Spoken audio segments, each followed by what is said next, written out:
Okay. Okay. So, welcome to what's it even called? Okay, I'll start again.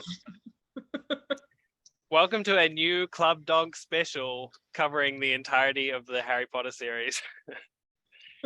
It's a little bit off topic, but because the whole podcast or series is about media and philosophy, it deserves its own spin-off special, I think. And so we're here with my sister, Sylvia.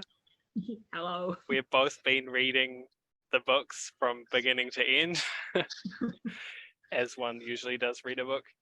Yeah. And we're just going to cover probably all the same points that every other criticism of Harry Potter covers, but hopefully with some cool new angles. So we're doing one episode for each book. So this is the book one, but we're probably also going to cover a bunch of general stuff too, because that's what first episodes and first books tend to do. Okay. Cool. Anyway, back to what we were talking about. I can edit a little bit too, so like we don't need to worry too much about the flow and shit. Yeah, cool. Like there's 6 chapters before they even get to Hogwarts, you know? Yeah, I found Like the intro. Sorry, what was that? half the book is set up, you know? Yeah, I found the intro really long too. I was like, man, I'm surprised I even got through this as a child. Not that I read it myself anyway. My mom read it. Mom read it to us. Yeah. But I know what you mean, like, there's all those chapters where they're not even at Hogwarts yet. And yeah, like, all this magical stuff is happening. And, like, he's going to, you know, like, one of the chapters is Diagon Alley. And then, like, the journey to Hogwarts and shit. Like, magical stuff is happening. But, like, not really.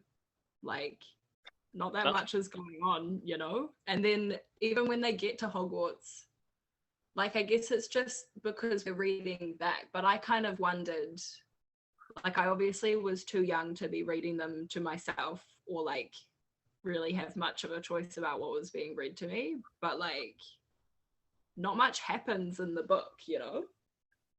Like Well, yeah, I mean, I think it's fair enough that like the first book is like a testing ground for all the different ideas and all the different possibilities, and then it does develop a huge amount yeah, over the series, which I think yeah, is of really course. cool. And I'm on the 7th book now, and by the 7th book, I think it's like for older readers too, and there's like it even is going more into like, while it's going near to like a sense of lore or like, you know, like a Yeah, magical system and shit, which is like far from what they're trying to do in the first book. Like the first book, yeah. it's all set up, but it doesn't really set it up that much either, you know? No, well, because like there's no like exposition, you know, like nobody really tells Harry anything. Something will happen, and then he's like, what the fuck is going on? And then later someone is like, oh, this is because this and this. And he's like, well, like, I Yeah. don't know about this. Well, I think that's like one of the cool elements of the book, though, is that heaps of it is about the mystery and like unraveling things. And the first mystery is like, what the fuck even is Yeah. this magical world or whatever? When I guess also like from a writing point of view, like it's a good way to write because then, you know, later in all the other books when all these new things are being introduced, it's not like it's been ignored in the first book, you know? Yeah, it's like, no, it oh, was no just one foreshadowing. happened to talk about this and this. Yeah. Like, um, but yeah, I mean, yeah, heaps of it's just like laying the groundwork of like who the characters are and like, oh, that's something I wanted to say is that like the book is so much better, obviously, and we've talked about this, like it's so much better than the movies, but like in the book there's so many more characters, you know? Yeah. Like she creates the school with so much more depth than they bother to with the movies. Like there's all the other students in their year and other years and stuff that are like named Yeah. and they're like friends and stuff. And they have personalities and they have relationships and stuff. Yeah, one like I don't think so much in the first one, but anyway, you know, like Pansy Parkinson is like Oh yeah. a way bigger character, and she's kind of like Hermione's nemesis, you know, Yeah. like she's always so And horrible to. Malfoy's girlfriend. Yeah, right. Yeah. And then like she's I don't know. I mean, she might be in the movies, but she's not like a named character, you know, with anything going on. Yeah.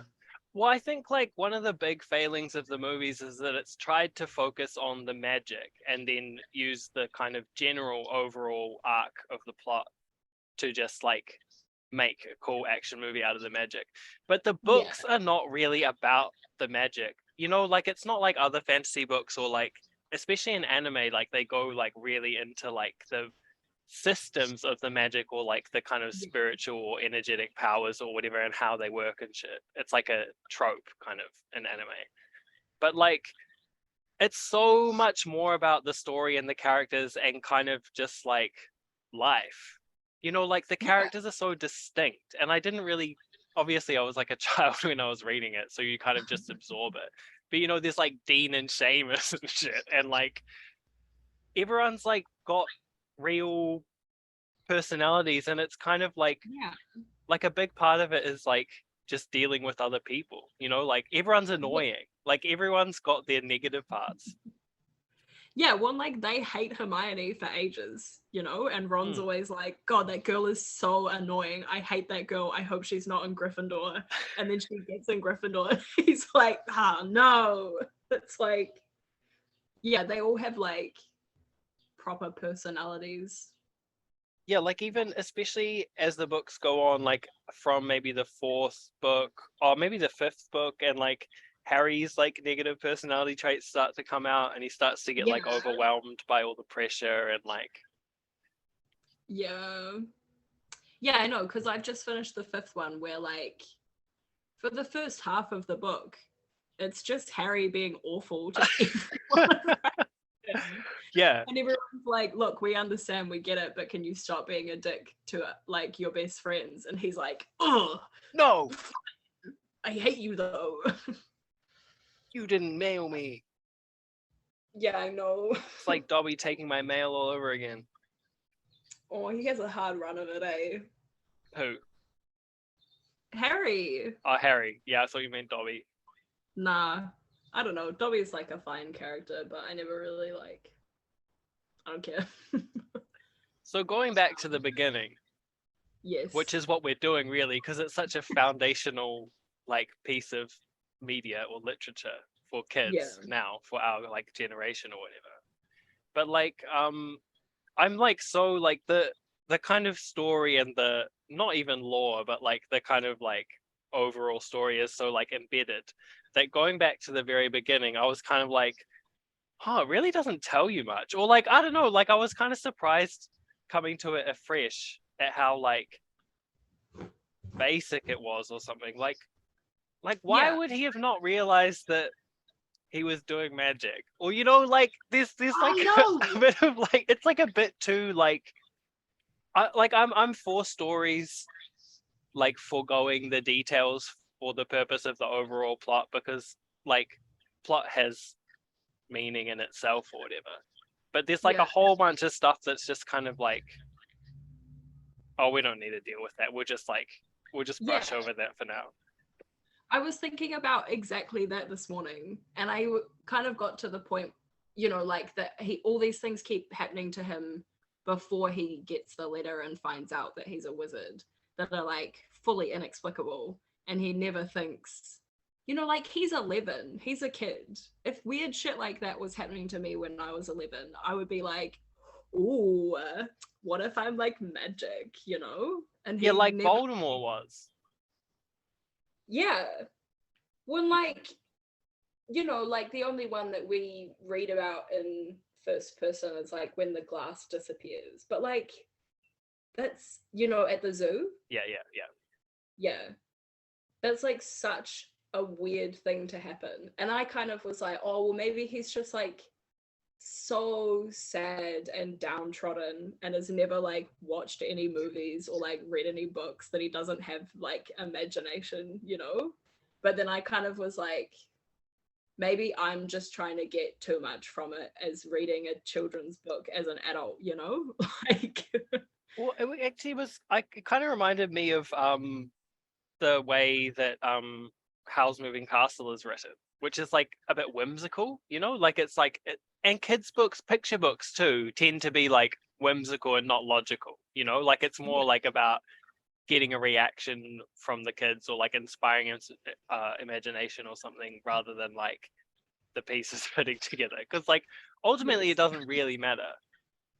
No, well, and of course, like it's better for the book to have him, you know, this huge giant or half giant turn up and be like, "You're a wizard, Harry," and he's like, "Oh my god," rather than like, "Oh, I'd hoped this was what was going on," you know? Also, that whole sequence is so ridiculous, like how Uncle Vernon freaks out to the point that they like, I mean, okay, let's say that it's fair that he would freak out to the point to take them away to a hotel, okay, which I think is a bit far-fetched already, but then they like go out to this rock on the sea.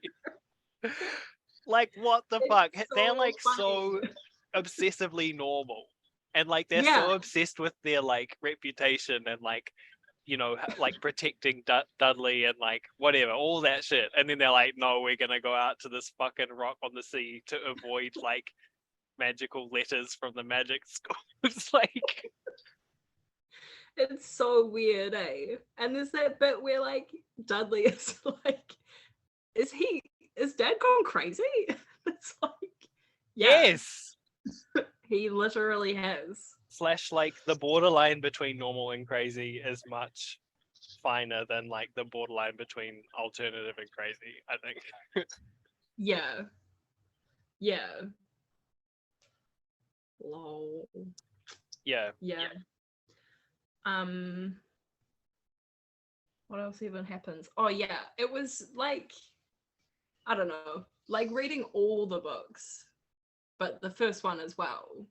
I'm just like so surprised that like Snape is allowed to be like a teacher, you Same. know? Like he's abusive and Yeah. he's so awful, like to Harry obviously, but like, you know, like to just kind of skip to the third one quickly, but like when Neville's boggart becomes Snape, and it's like your teacher or one of your teachers should not be the thing you fear most in the world. Yeah. That's insane. Yeah, there's a few things like that that it's like, why aren't you going to like, well, one hand, why isn't Harry going to Dumbledore and McGonagall and being like, Snape's low-key abusing me? Oh, I guess he grew up with abuse though. He might have like a bit of like a overly accepting attitude or something. But then I guess, you know, it's like the whole rest of the class. I mean, not the Slytherins, I doubt they care, but like all the Gryffindors are just like witnessing this abuse and are like, oh well. And like it's not like But they grew up also, in like, abusive. Snape is like deeply connected with Dumbledore, and he's like right, and he's like almost Dumbledore's right hand man, you know. Yeah. And like, why isn't Dumbledore like, hey, so Harry's kind of important to this whole operation. Could you Loki stop abusing him? Well, also like Dumbledore's supposed to be this like, you know, the best wizard, this really kind man. And he doesn't say like, maybe just don't take out your like internal hatred of other shit on the children that you teach, you know? Yeah, slash like he should probably have enough insight to be like, I think you need a bit of emotional healing and like maybe we should work on that together. Yeah. But I think it's especially towards the like second half of the series or whatever, he becomes more of this like he's still nice, but it's more of like a wise figure, like an Earthsea or whatever, where it's like a lot of it's about not meddling and like not sticking your hand out. Yeah, when he really, like in the fifth one, you know, he's really saying that he's like, I spent all these years trying to make you happy right now rather than actually doing what's best for you. Mm. But in the first one, you know, like he is that like kind grandfatherly figure, Yeah, you to know, Harry only. only to Harry. It's funny, it comes up in the seventh one. Like, he leaves Harry, Ron, and Hermione each a like obscure object that they Oh don't yeah. understand, and then the ministry's trying to figure out what they're doing and blah blah blah. And he's like, well, you guys are the only three students that he left anything to by name. And like, he's like to Ron, like, did you have like a particularly close relationship with Dumbledore? And he's like, not really. I mean, yes. And then like in Harry's head, it's like, no, they've like never been alone in a room together. And I was already thinking that before that, like, there's not a single conversation between Dumbledore and another student. And like, I don't think they even really, it's kind of weird actually, because like at like the schools that we went to, you'd kind of have like some contact with the principal, right? At least like you'd probably, maybe Well, not. I was just thinking that I don't know if I ever was alone in a room, at least not with my like high school principal. I Yeah. would have been alone with my primary school principal. Okay. Yeah, maybe it's not that weird. Maybe But I've I just guess forgotten what school is like. even though, but like, I don't know, even if I had been alone in a room with my high school principal, it would have been like to talk about something, you know, like Because not you're in like, trouble.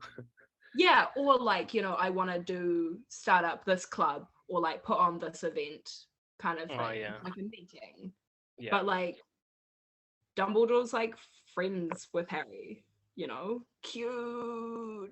Yeah, well, it makes sense though, because Harry, yeah, I mean, because of all the stuff that happens, which I imagine that we'll be getting to later.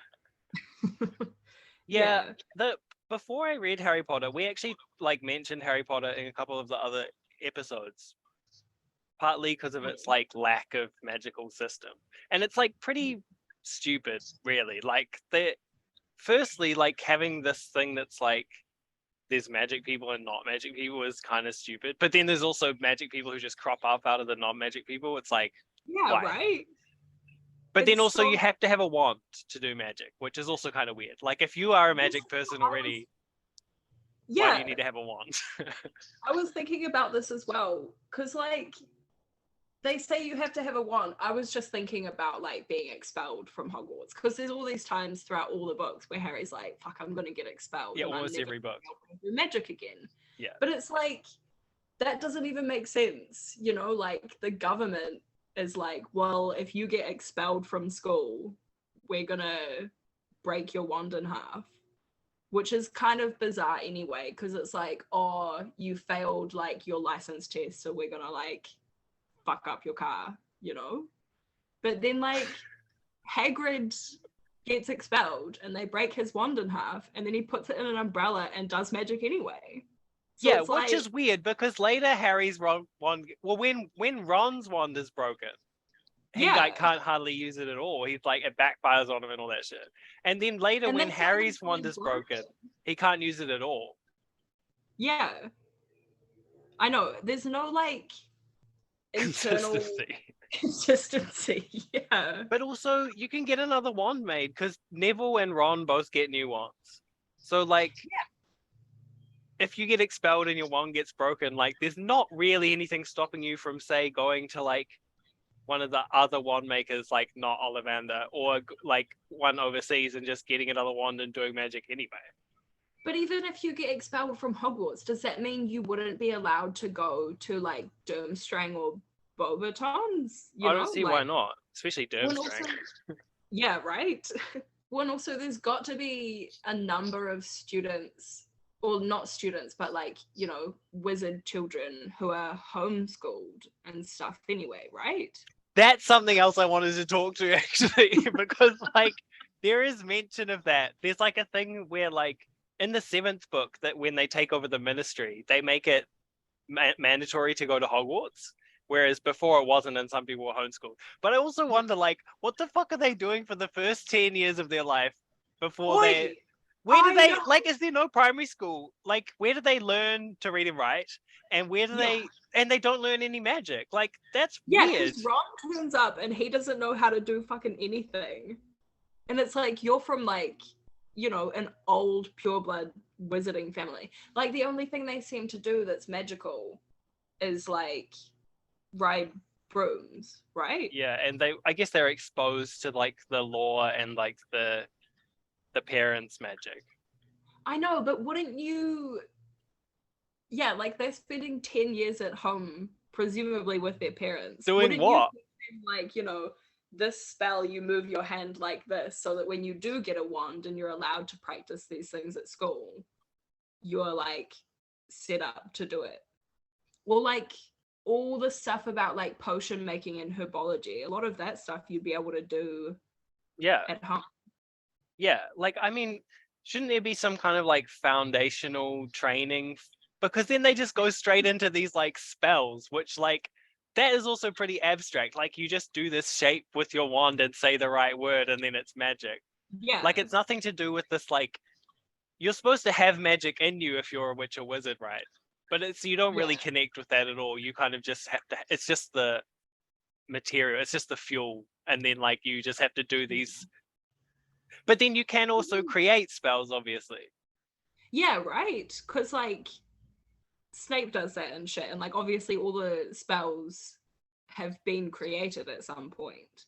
But then, like it's about you saying the right word and doing the right movement. But then like in the fifth one, when they're at the ministry, one of the Death Eaters, someone puts a spell on him that he can't speak. Yeah. And he still can do a spell on Hermione and like fuck her up. So it's like, well, what are the fucking rules? Well, but then in the sixth one, Snape starts teaching them how to do non-verbal spells or whatever, and they all find it really hard because they're used to doing it the verbal way.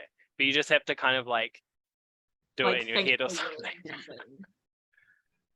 Okay. But the like more advanced wizards do seem to have a bit more of like a fluid relationship with magic, like Voldemort and Dumbledore. Like, they use spells, but then they also seem to kind of just be able to manipulate magic. And like when they go in the sixth one where they go off and like look for the Horcrux and shit, Yeah. like Dumbledore talks about how you like magic always leaves traces. So if you can like sense those traces, then you can like start to figure out what's been done there and try and undo it and shit. So there, towards the end at least, there is like some kind of natural system of magic that you can tap into, but it's like she didn't think of it for the first 5 books or something. Yeah, she was just like bumbling along. But then I've read shit that says that she spent like 10 years planning out all the books. So it's like, from what that makes it sound like, is she knew where it was going, or like a lot of the detail from the beginning, but she like didn't think about but the it. detail, the first book too complicated as well, I suppose. I think she'd been probably figuring out the detail of the story and not the mechanics. I guess so. I just think that like the world, like personally, I think the world is almost the more interesting part. So I'm like, why would you not figure out exactly how the world works and then do the plot, Yeah, same. And that's kind of why I've kind of talked down about Harry Potter in the past. But then like there's all different kinds of fiction. So like some fiction is bound to be more about the story and the relationships, which, having read it again, it's like kind of cool. And it's like emotional in that way, like it's touching in a lot of places. The people are the like point of it, like the people that come into the later books as well, that you really, like Sirius and shit, and like even Cedric Diggory in the fourth one, like that's so the point of those books is like the relationships with them. Yeah, and the whole kind of plot line about, or like kind of theme about love, like love versus darkness, or like love versus fear or whatever, which ends up actually being the crux of it. Did you just finish the fifth one? Yeah. Yeah, because there's like a bunch more about that in the sixth one, and Harry's like, love, whatever, big deal. Like, I'm just like a run of the mill level of skill, you know. I'm just a guy. And Dumbledore was like, no, it's all about love and shit. Yeah, we're not like prioritizing wanting to live forever over anything else, right? Yeah. Which is ridiculous. Which is actually kind of a theme in the first book too, with the whole Philosopher's Stone and shit. Yeah. Hey, have you got the American editions, eh? No. Huh. What do you mean?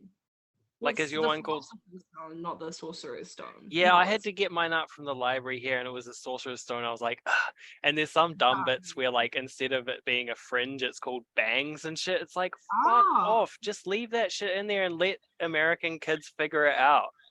Yeah, right. Because I read so many books when I was a kid where it said bangs, and I for just ages was like, I don't know what the fuck that means. Like, also, there's a whole bunch of way harder words in there that are not cultural. They're just hard words, especially for kids, you know. Yeah.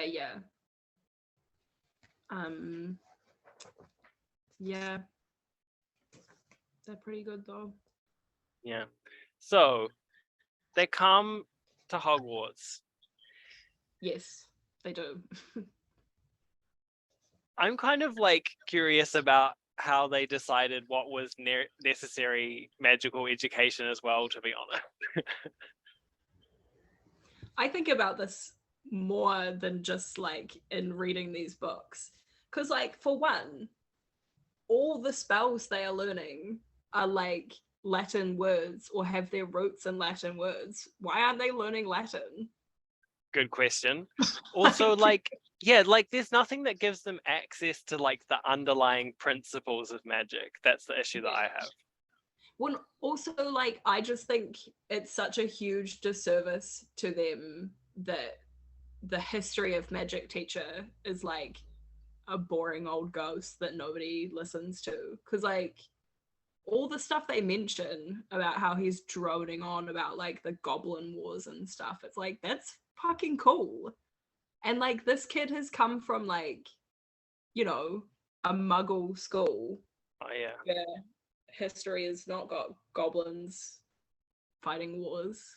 Wouldn't he be like, whoa, cool, bro? But also, it seems to be like the history of the magical world, not the history of magic itself. I feel like that's because that's what the teacher's personal choice was. I'm criticizing Professor Bin specifically. Oh.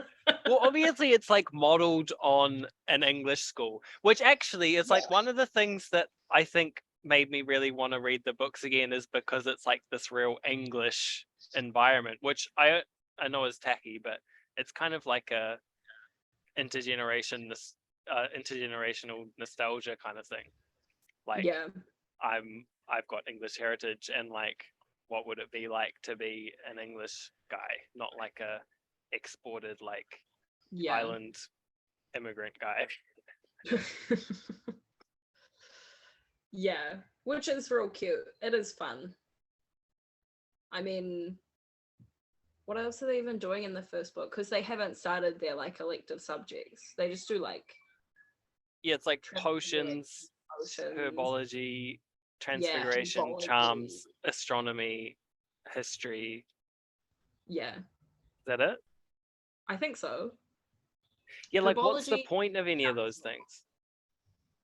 Well, I mean, I see the point of like potions, obviously, and charms, but like transfiguration seems like a kind of like specific thing, you know? Like, is that not just a type of charms? Yeah, well, I think in like I think the sixth book, Neville can't get into Newt's transfiguration because he's like didn't get a high enough grade, but he didn't choose charms because his grandma reckons it's just like the soft option, like of transfiguration or whatever.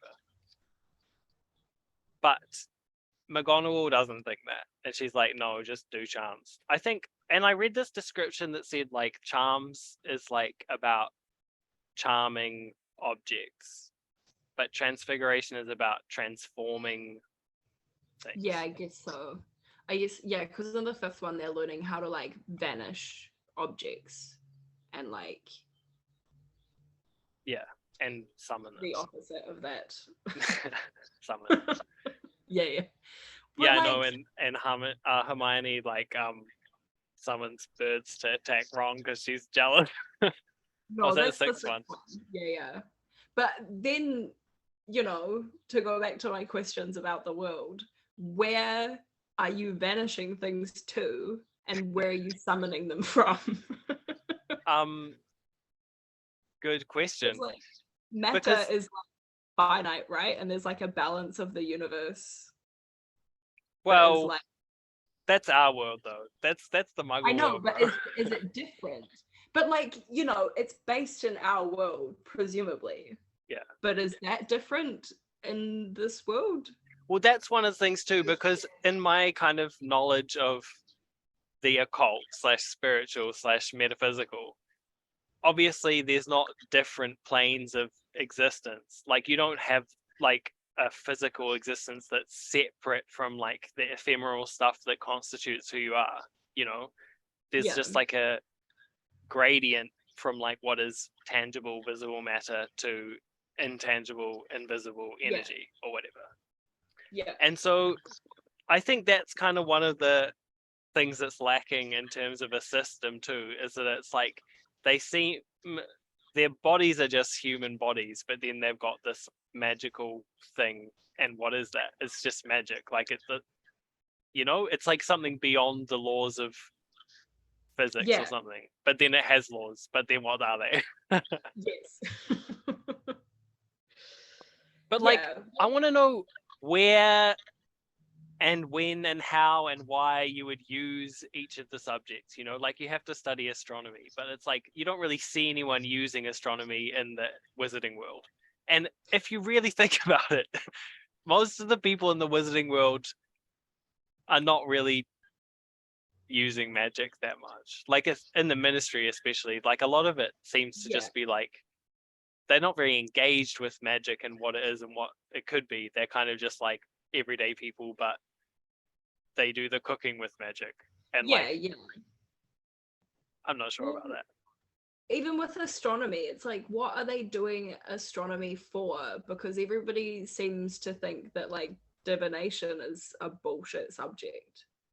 Yeah, well, it's not astrology though, because then they have astrology later too with the centaurs. What are they getting from knowing about the stars and the planets, is what I mean, if not for like fortune telling purposes or whatever, I mean, yeah, I mean, what do we get out of astronomy? Or like astrophysics and shit. I guess so. But we don't have to study it in school. Like, I think that's the subject that we attend least as well. Like, I don't know if we've in the books ever gone to an astronomy lesson. Like, I just in the fifth one, they're sitting there owls and they're doing their astronomy one, and I was like, I don't know, and like sometimes they'll mention the Professor Sinistra or whatever. Yes. Who is sometimes. like, yeah, like really occasionally. She just was like, I don't want to write about astronomy lessons. She's not dramatic. She's not part of the overall plot, so it doesn't really matter. The only reason that exam is in the plot is because then they see Hagrid getting attacked. Yeah, under cover of darkness. Yeah, so obviously, like, most of the setup and the setting is like to be a vehicle for like the drama and the mystery, which is fair enough. Like it can be just mostly a mystery story. But that brings us to the main kind of plot line of the Philosopher's Stone, which is like them trying to figure out who's trying to steal the stone and why, and they think it's Snape and like all that shit. Yeah. Which bro, I mean, like, I don't know if there's anything I could set up to say this better, but like, how is the stone like in a place where 3 first years could like figure it out and like, Yeah, let I know. alone get in there? It's absurd. And he tells them basically where it is. They're like, all right, not gonna say why, but you can't go in that door. I know. Well, like the fact that the only thing, keeping that door locked is like a standard lock that Alohomora That unlocks. everyone knows. Yeah. And then there's a 3-headed dog on the other side. Which no one tries to kill. It's so irresponsible. No one's like, oh, we'll just blast this guy out of the way, like about a Yeah. or whatever. I know. No, I'm gonna sing it a song so it goes to sleep. When it's like, once you've read the other ones, like in the fourth one, when he's like fighting the dragon and stuff, and like they have to have 12 wizards stunning it or something for it to do anything. But it's like, that's an animal that has like a really thick skin and magical skin. Yeah. When doesn't Harry, is it that or is it something else where Harry realizes that if you go for like the mouth or something, it's way more tender, and then like your the eyes, someone does like a conjunctivitis. Yeah. When it's whatever. like, if that dog is trying to like bite you, its mouth is going to be open and its eyes are going to be right there. Can't you just like do some spells in the soft bits of this already soft animal? I mean, obviously it turns out it's not Snape trying to get in there, but Snape would have definitely been able to get past that dog. And but even Quirrell, any of the teachers, surely, What's because that? they are like at any of the teachers, because they are adults who have had like a 7-year magical education, and then plus, when then had all these years of just being a wizard or witch or whatever.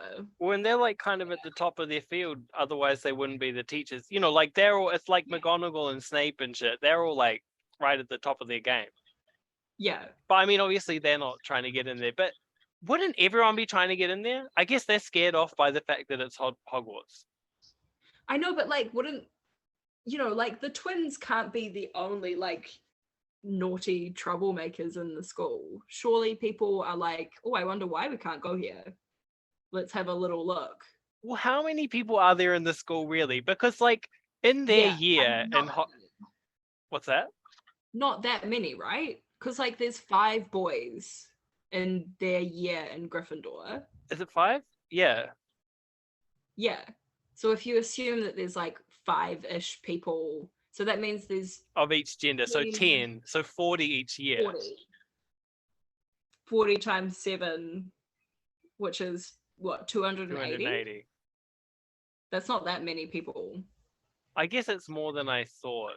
And there might be more, they might have had a small year or something.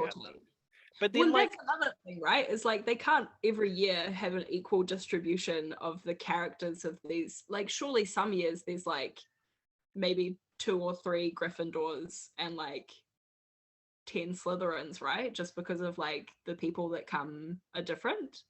Yeah, well, and I wondered if like some of them just aren't named. Like there's like Malfoy, Crabbe, and Goyle, and Pansy Parkinson. But like there must be other people in their year, right?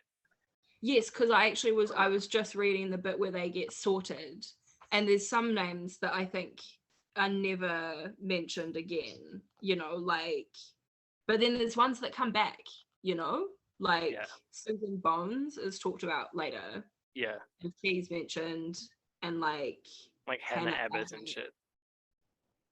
And then there's like Millicent Bulstrode and Mandy Brocklehurst.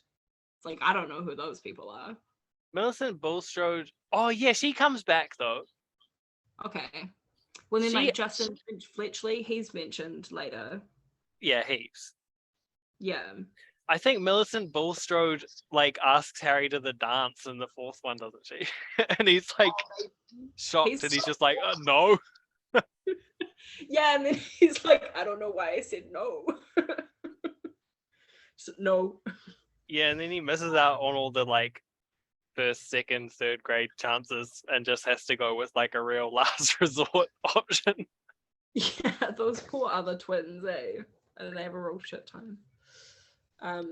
But like, I don't know. I kind of also wondered if there were like more people, more boys in their year who just like weren't worth the time or something. But it doesn't really seem like it. But then there's I don't some parts think, where they're like, the Great Hall's like full of hundreds of people, like hundreds of seats in the Great Hall. And I don't think you would yeah, really say hundreds for 280. You know, it's kind of implies that it's no. more. But then, like I think it was saying that the Great Hall is like, you could have fit the Dursleys' whole house in it. It's like that's not that big. Like that's quite big, but that's not huge. Isn't Like it the the movie. Dursley's house like 4 times or some shit? Oh, is that what it says? I don't know. Can't Anyway. remember. But I don't think there's more boys in the Gryffindor year because there's all those times where Harry is like going to bed really late and he's like, Yeah. Dean and Seamus were already asleep. And Neville was like crying into his pillow and Ron's like snoring something. man, there's some real funny quips in there, eh? Like even at some real serious times, and then there's just like something real funny happens, like Fred or George will say something, or like something happens to Neville, like Yeah, and I think they get funnier as well as they go on because I think like Harry really develops like a sense of humor and like sarcasm, particularly like with the Dursleys, oh like yeah, he's just like taking no shit he after. starts trolling. Yeah, which is real entertaining. Especially in the very last one where he says goodbye to them for the first time. Like they're like, I've changed my mind, we're not leaving. He's like, all right, I don't care. Hey, whatever, bro. Isn't there one of the books? Maybe it's the sixth one, which I actually like. I've only just started it. I think I've just read the first chapter. But isn't there a bit where like Snape is trying to remind Harry that he has to call him Sir, and Oh Harry's yeah. like, "Call me Sir, Professor." Lol. They are real funny, eh? But it's like that sense of humor is coming out of his like uncontrollable angst, not his wit. I know, he's so angsty. Going back a couple of steps, but like how could they like set up this like protections for the Philosopher's Stone that 3 kids could get through? It's like I know. it's beyond ridiculous. Not just the fact that everyone knows where it is, but like Yeah, they've put these like 7 or whatever enchantments on it, right?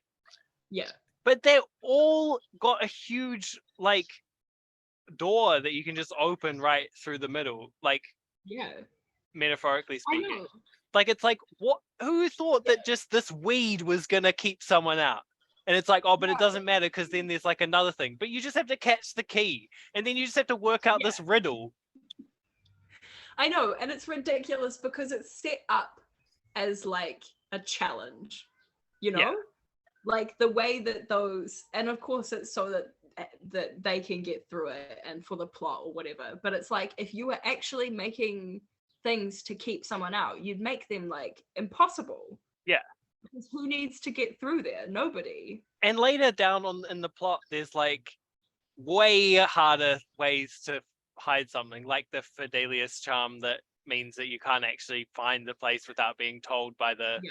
secret keeper and shit. Why didn't they Yeah. just do that? It would have been so much funnier if, like Harry, Ron, and Hermione went through like all of those challenges, and so did Quirrell, and they get to the end, and it's just like nothing there. It's That like, would be smarter. Like it's like, yeah, oh look, there's these things. Oh, they're actually quite easy. It's like, of course it's not there, you Flamel has idiot. it still. Like, But like, I mean, Dumbledore's one was quite smart. But like, yeah, if it wasn't for like the extreme luck that Harry has throughout the whole series, like Quirrell would have just taken it from him. yeah. Well, like, I don't know. I guess that's one of those examples of like cool magic where Dumbledore has done something that you're like, oh, how did he do that? That's so interesting. But like, I don't know. The mirror is cool though. I really liked all the stuff about the mirror. Yeah, I'm actually kind of obsessed with like stories about like magical objects. Yeah. because they Well, like that crop up everywhere. it's just set up so well that he's like, oh my god, it shows you your family, you know, and he's so excited and happy. And then Ron sees whatever he sees, like success or whatever. Yeah, it's like him not being overshadowed anymore. Yeah. Yeah, I think the first few books are a lot more generous to the characters though. Like everyone's like a bit realistic, but like later on, it's like I mean, I guess it's trying to be more realistic, especially in like the seventh book, because it's like quite a dark book. But like everyone's bad qualities really just come out, like Ron can just be quite like thick, like he's just Yeah. like, no, what? No. Yeah. Yeah. Yeah. When I mean, the characters really develop, and the books are so much more like dense and full of stuff. You know, like the fifth one, and all the kids are like, I want to be able to fight in the war too, rah rah. And for ages, it's like, yeah, I'm on their side, cool, I want them to too. And then there's a bit where Sirius is like, I don't know what's happening, but he's like, you know, there's things worth dying for, and that's why you guys aren't in this war, because you're kids and you don't get that, like, it's more important to like keep Voldemort from power than for me to keep living, you know? Hmm. It's like, whoa, serious, bro. Sirius Black.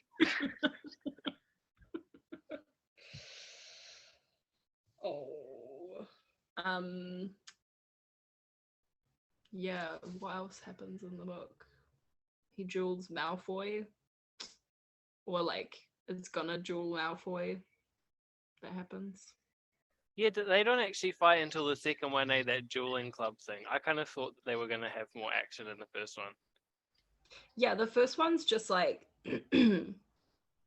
quipping, you know? Malfoy will just say something dicky to him, and he's like, oh, this guy. Yeah, but then he like really turns out to be like, it actually turns out that his family's like Death Eaters, and then he's like becoming like a Death Eater and shit. I was like, huh, that was a bit expected. Yeah. When he's always been like, yeah, I don't know, the dark arts, Slytherin, yeah. But yeah, then his dad's like actually like Death Eater, Nazi guy. Yeah. But also kind of like Two-Face, kind of like, oh no, I was under the Imperious charm the whole time. Yeah. But then it's like, no, I just pretended to be under the Imperious charm so I could stay like doing stuff for you, master. Like, no, bro. Yeah. Why is like Slytherin so blatantly dark? Like that just seems like unrealistic to me. I feel like that could have been a bit more like ambiguous or something. When I think for it to be like, yeah, more realistic, because like, I don't know.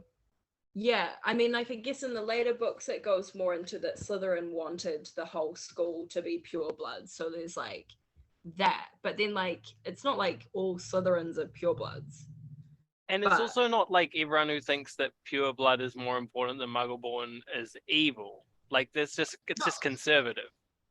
when, like, the qualities of Slytherin House are like, the hat says it's that you would go to any means to, what does it say? You'll make real friends. Those cunning folk use any means to achieve their ends.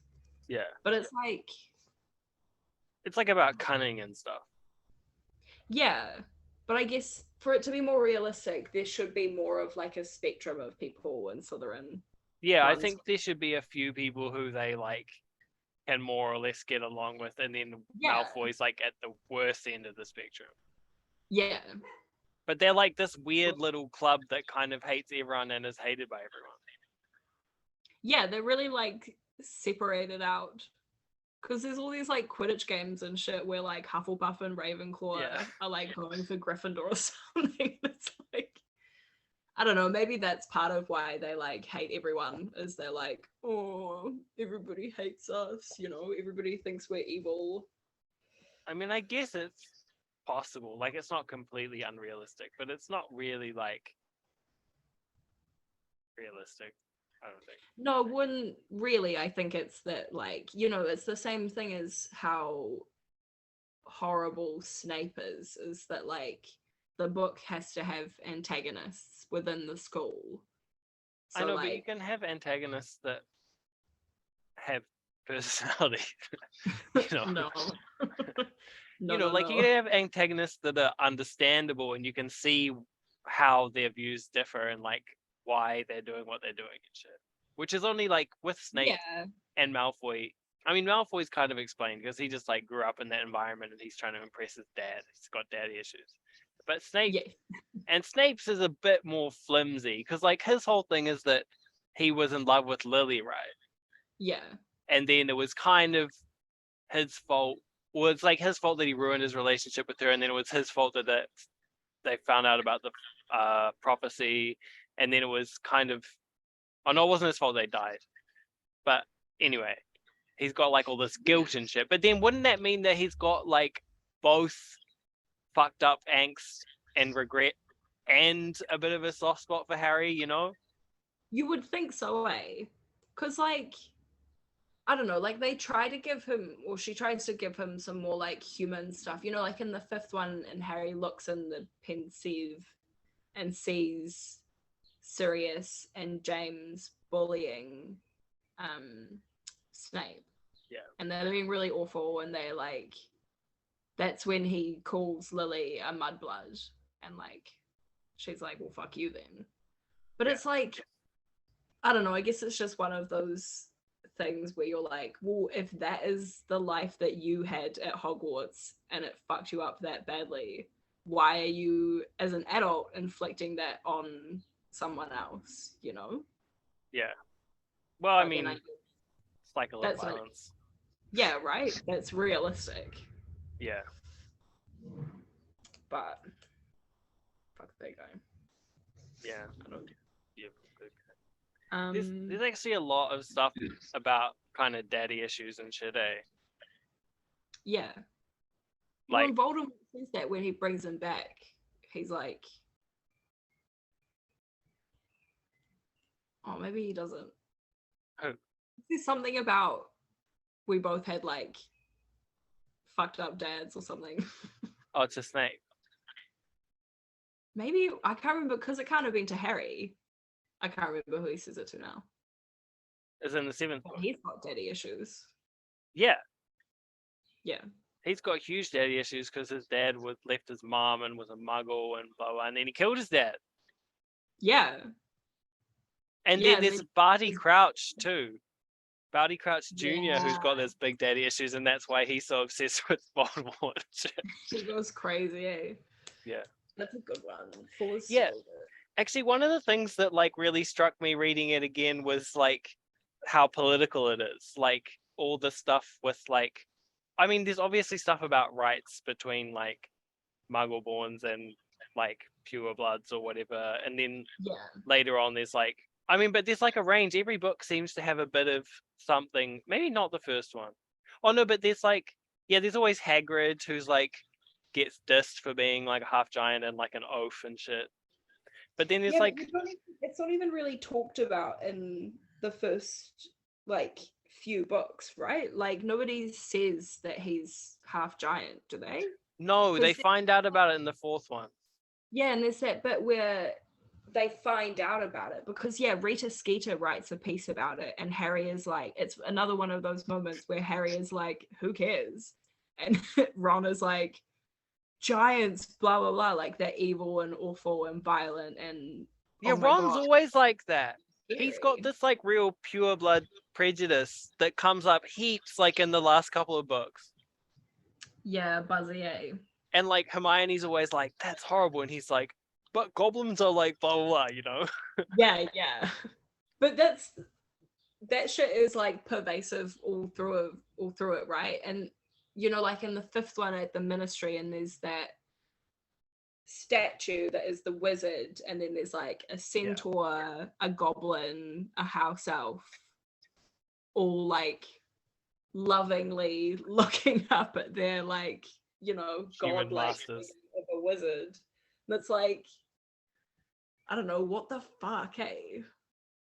how did they not learn from Voldemort the first time? You know, like they all talk about, and maybe it's in the fifth one, about how giants went with Voldemort and probably will again because he offered them the rights that we won't. And it's like, well, maybe in the last 15 years you should have been offering rights to creatures that deserve rights, you know? Yeah. But I mean, I guess a lot of it is also about this kind of like baseline human ignorance too, you know? Like that Yeah. we just only see this like surface layer of things. Like, but the violence were the giants were horrible to us during the war, so like they're Yeah. evil. When all of the ministry and stuff, it's like, you know, not it's government. So it's like Yeah. it moves slowly and it's kind of stupid system and everyone in it is just like doing their own little thing. Yeah, that is definitely one of the like political angles too that comes up more and more, that like the ministry doesn't fucking get anything done and they're always just Yeah. about like the image and the representation and not like the action and shit.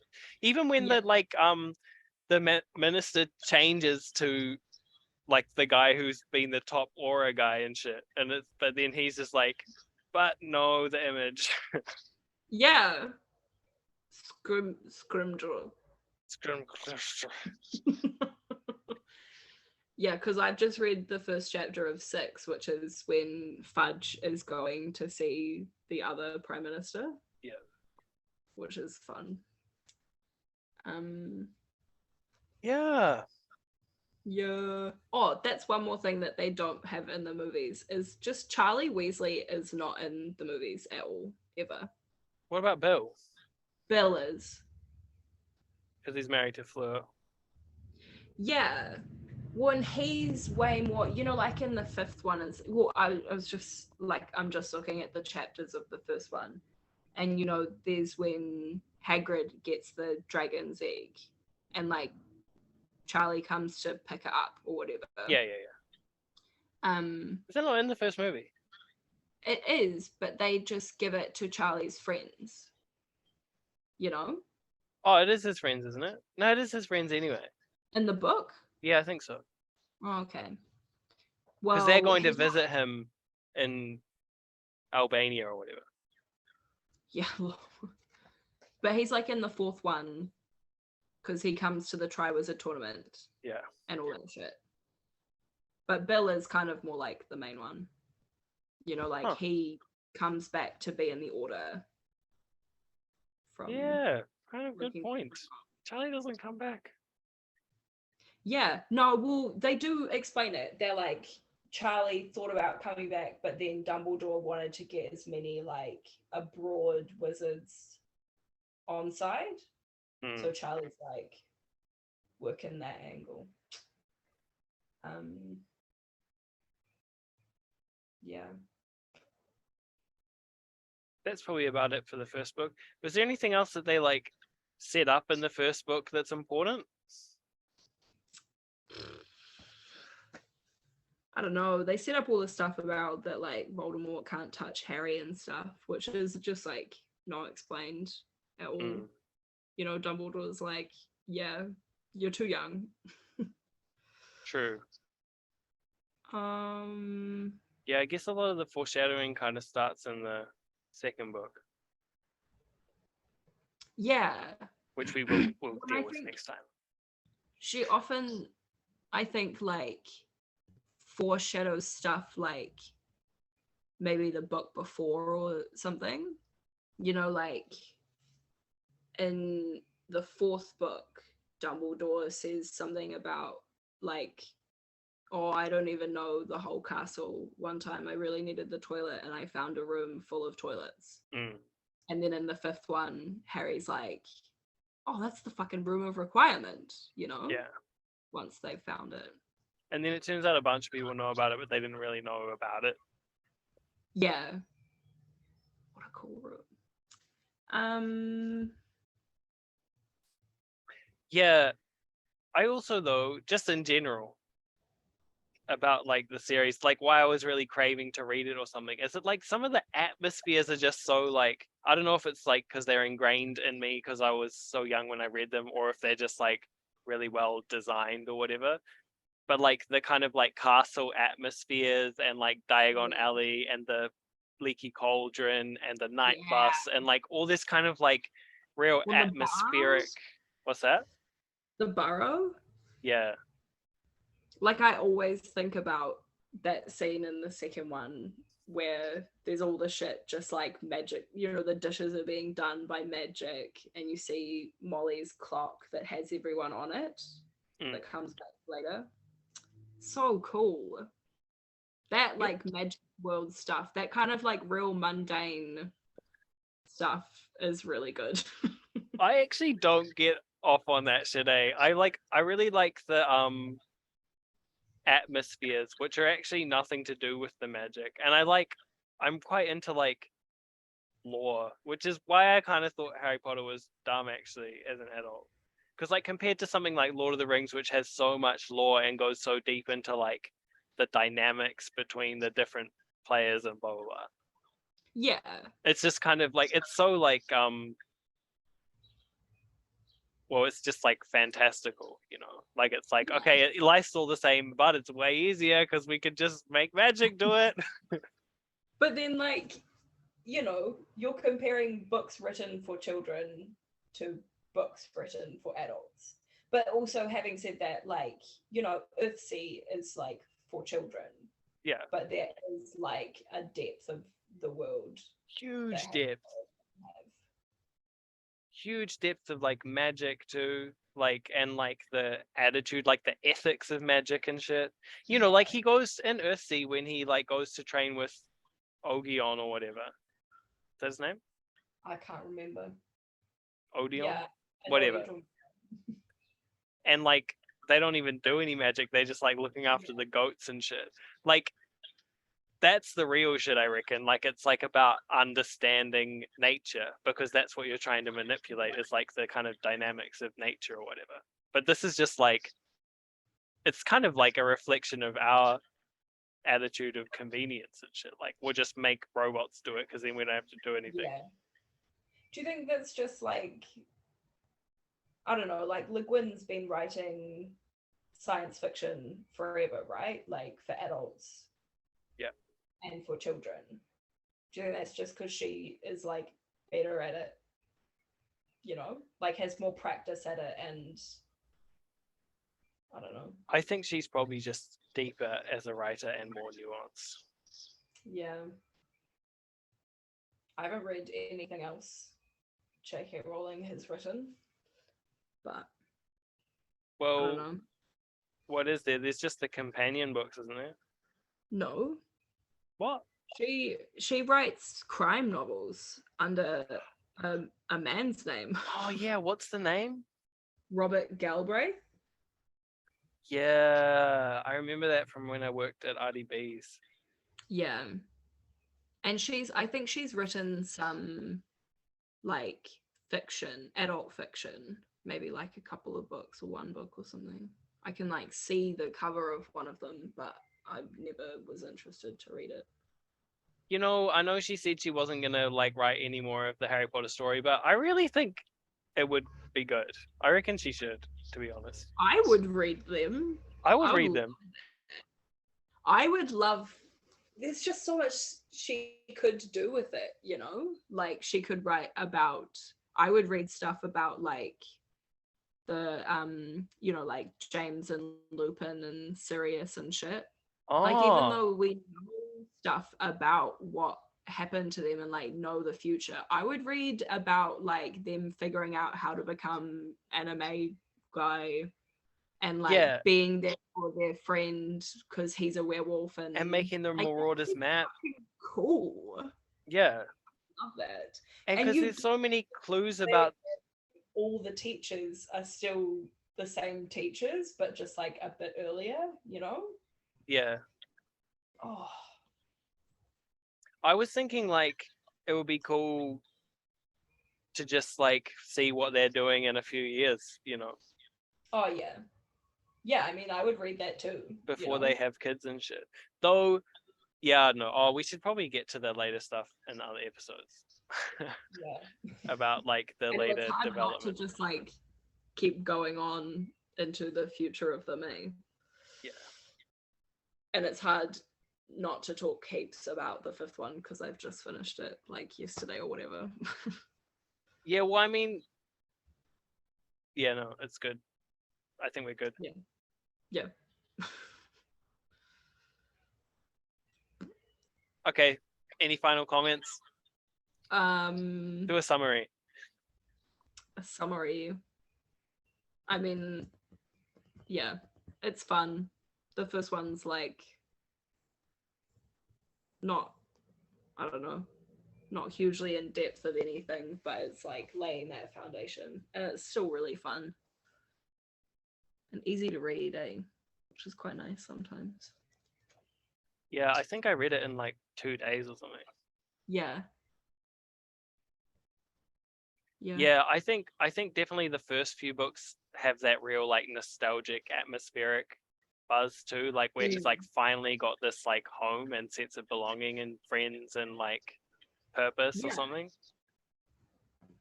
Yeah.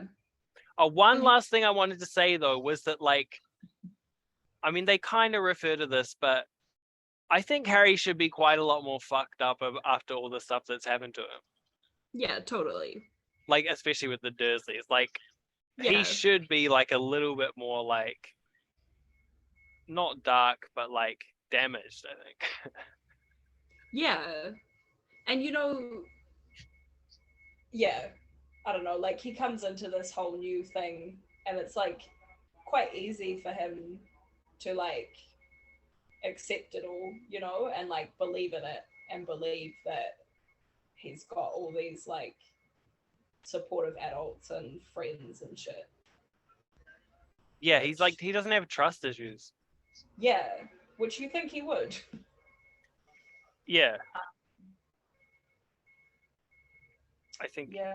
you almost universally would, especially with the other kids. Like, he's just like, he sits down with Ron on the train. He's like, all right, we're friends now. I'm going to buy us lunch. You're my best friend. Yeah, it is so nice though. Like he's so nervous to get to the train station and he asks that guard and the guard's like, oh, you're a dick. What are you talking about? Platform 1 3/4. You're having a laugh, mate. And then Mrs. Weasley is just there with all her like lovely children and she's so lovely and it's so nice like for him to meet like a mother figure, immediately. And then she sends some Christmas presents and it's so cute. Yeah, that's so cute.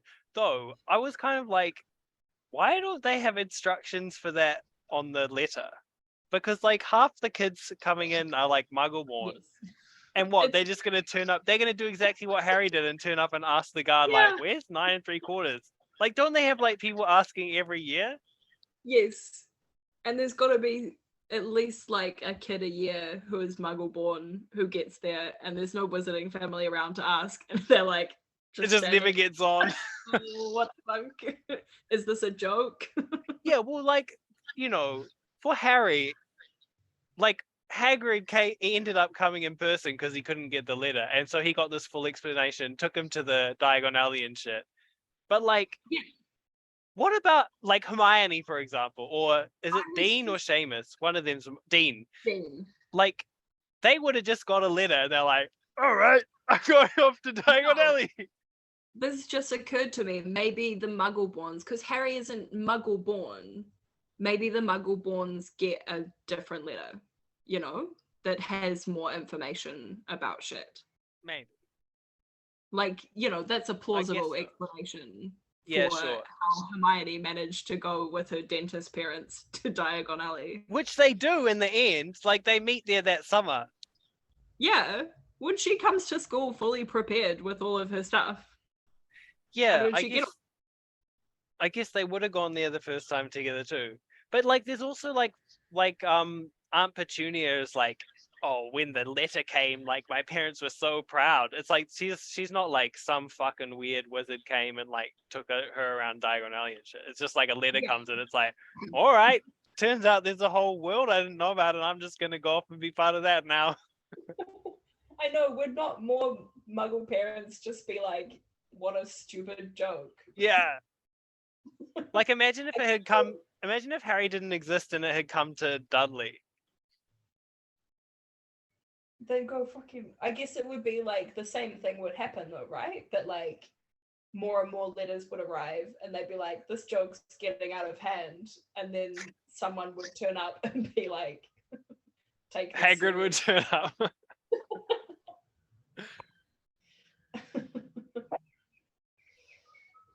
Yeah.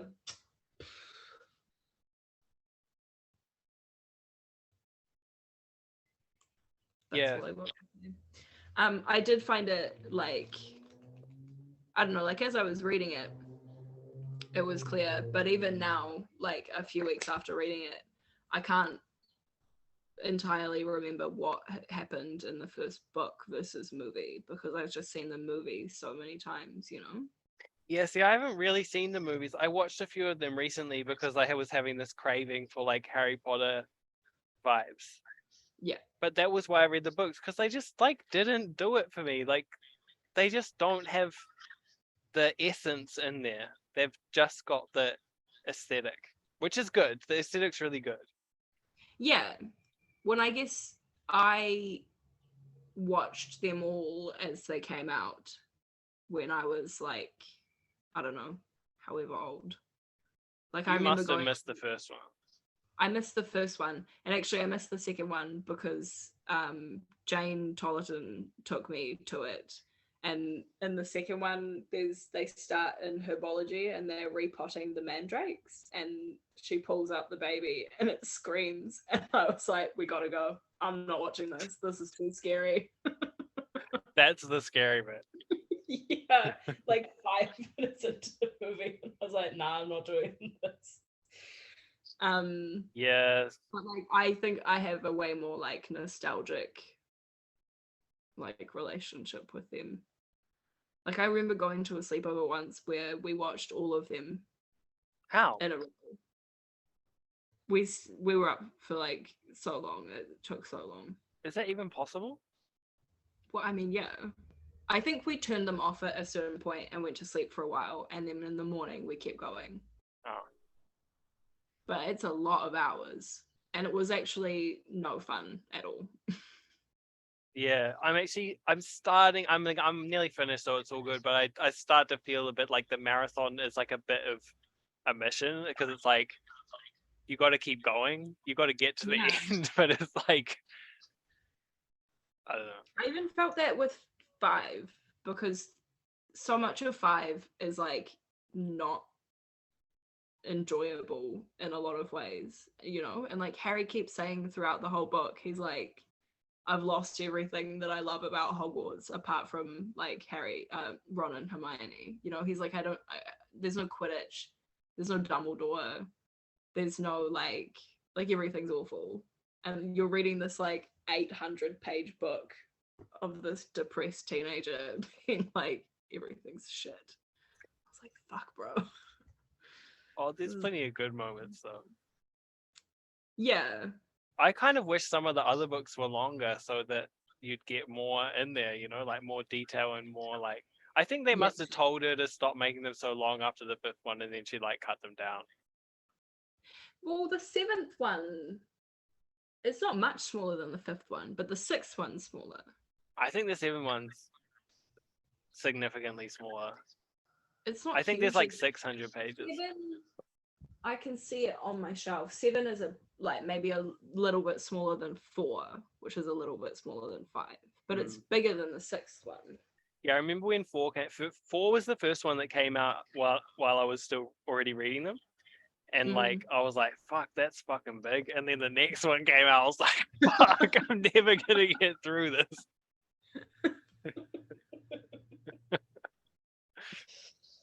Yeah, they are fucking huge, eh? And now I'm reading them all the second time, so I've really come a long way in my life. worth it. It's fun. Cool. Well, that was our introduction to the Harry Potter series and the first book. Obviously, there's a lot more to say in the other books, so we should probably just leave it there and we We can can get leave on it with for it. those ones. Yeah. Yeah. Because all the really dank stuff comes out in the like 5th, 6th, 7th. Especially the 7th one. Fuck. They're so good. They're so Wait. fun. Yeah, you're in for a wild ride now for the 6th one, actually. Yeah, I don't remember reading the 6th and 7th ones as well. Like, I remember reading 4 and 5 really, like, quite vividly. 5 in particular, because, you know, even just rereading it, it just makes me so angry. The Umbridge stuff just really gets me. Yeah. But I don't remember reading 6 and 7. I I think I do, did. but don't remember a lot of the details of 7. Don't know why. Maybe I was just not interested because I was too old when that came out. I remember when the 7th one came out, because Mum took me, I was in the car, but took Grace to like the warehouse in Petone to get it because everywhere else was like sold out or something. Fuzzy. Cool. Okay, I'm going to start recording.